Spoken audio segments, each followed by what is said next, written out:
నమస్తే అండి. నా పేరు శివప్రసాద్ అండి. నేను యోగా మాస్టర్. నేను గత కొన్నేళ్ళుగా ఇక్కడ వర్క్ చేస్తున్నానండి యోగా ఇన్స్ట్రక్టర్గా. బసవతారకం ఇండో అమెరికన్ హాస్పిటల్కి సంబంధించినటువంటి యాడ్ లైఫ్లో గత కొన్ని నెలలుగా నేను వర్క్ చేస్తున్నానండి. సో ఇక్కడ యోగాభ్యాసం చేయటం ద్వారా ఎటువంటి బెనిఫిట్స్ మనకి కలుగుతాయి, శారీరకంగా, మానసికంగా, ఆధ్యాత్మికంగా ఎటువంటి పురోగతిని మనం సాధించగలుగుతాం అనేటువంటి విషయాలు మనం తెలుసుకోవాలండి. ప్రస్తుత కాలంలో మనం ఎన్నో రోగాలకు గురవుతూ వస్తూ ఉన్నాం. అన్ని రోగాలకు కారణం స్ట్రెస్. ఎక్కువగా ఈనాడు చాలామంది ఎక్కువ స్ట్రెస్కి గురై అనేక రోగాల బారిన పడి అనేక రకాల ఇబ్బందులకు గురవుతున్నారు.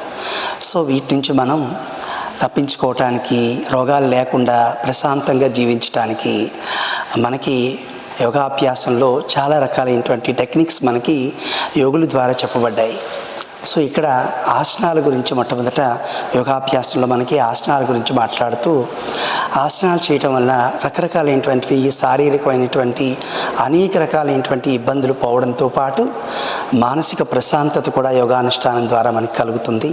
తర్వాత sound body in a sound mind, అంటే ఆరోగ్యవంతమైనటువంటి శరీరమే ఆరోగ్యవంతమైనటువంటి మనసు కలిగి ఉంటుంది.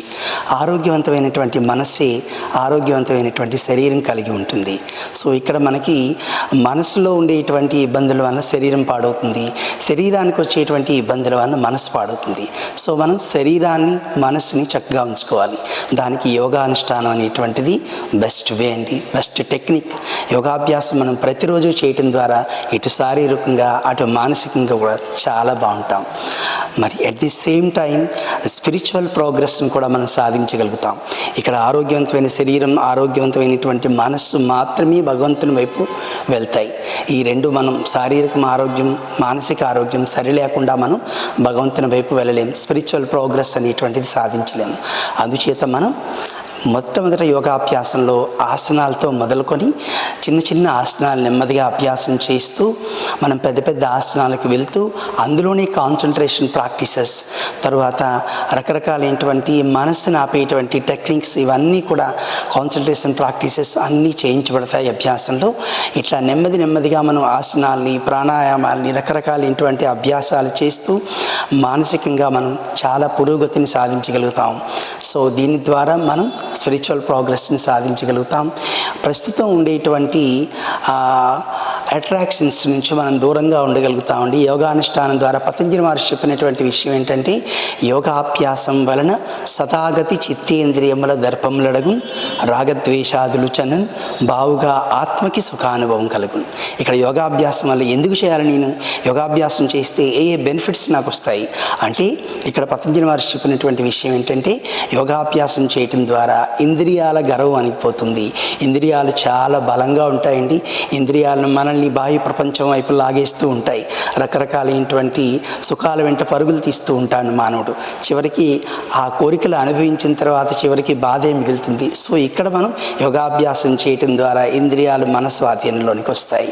అలాగే మనస్సు కూడా మన స్వాధీనంలోనికి వస్తుంది. తర్వాత రాగద్వేషాదులు చనున్, రాగము ద్వేషము, ఇష్టము అయిష్టము రెండూ పోతాయి యోగాభ్యాసం చేయటం ద్వారా. తర్వాత ఆత్మకి సుఖానుభవం కలుగును.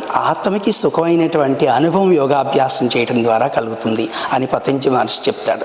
ఇక్కడ యోగము అంటే కలయిక అని అర్థం చెప్తారు. సంస్కృతంలో ఈ యోగం అనేటువంటిది యుజ్ అనేటువంటి సంస్కృత ధాతువు నుంచి వచ్చిందని, యోగం అంటే కలయిక అని చెప్తారు. ఇక్కడ కలయిక ఏంటి, రెండు ఆబ్జెక్ట్స్ కావాలి కలవాలంటే. ఇక్కడ కలయిక ఏంటి కలుపుతామంటే శరీరాన్ని, మనసుని కలుపుతామండి.